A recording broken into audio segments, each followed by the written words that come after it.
come here, but I want to make it very clear that the easiest thing in the world for a politician to do is to tell you a lie. No person I know running for mayor in this city has all of the answers to all of the ills in Birmingham, Alabama. If I had all of the solutions, to the problem in this city, I'd be running for king and not for mayor. We can talk about the crime problem in Birmingham, or we can continue to talk about the need for new housing in Birmingham, but if you want to stop crime in this city, parents need to start teaching their children once again to respect other people's property. And parents need to learn to start respecting other people's property. Every time the unemployment rate goes up, the crime rate goes up. We need some jobs in this city more than we need anything else in Birmingham, Alabama. Right over here on First Avenue, you got a rusted out monstrosity called Sloss Furnace we're going to spend $14 million on to turn it into a museum.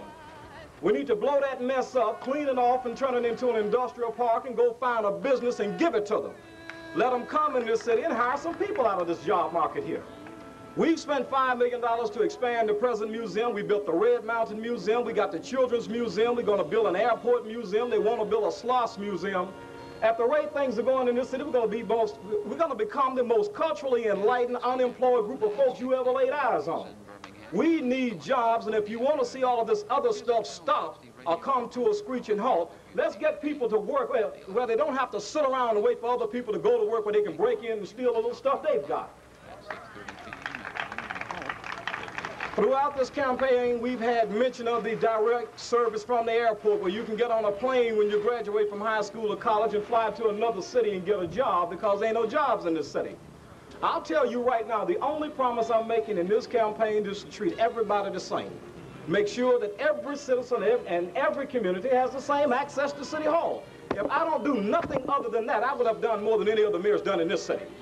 We keep talking this rhetoric over and over again. We spent $80,000 for a ridiculous documentary that absolutely produced nothing tangible for anybody in this city.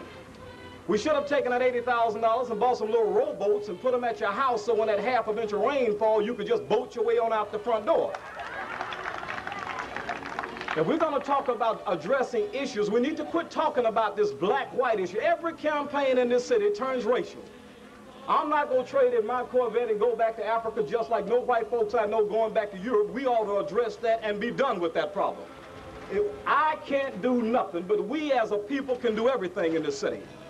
Every 4 years, everybody seems to have all of the solutions to the problems, and if they had all of these solutions, why do we have the same identical problems present in Birmingham in 1979? Village Creek, they promised to cover that ever since it's been here. It's still uncovered. Every 4 years, the same thing comes up, crime's the problem, and 4 years from now, crime will once again become the major issue in the campaign. If we want to do something in this city, let's develop industrial parks, get some jobs in here, and then start treating people like human beings, and half of our problems will be solved. On October the 9th, I keep hearing them say, if you want to elect the best man, you talking to him right now. If you want the best man, vote Langford next Tuesday. Thank you, Mr. Langford.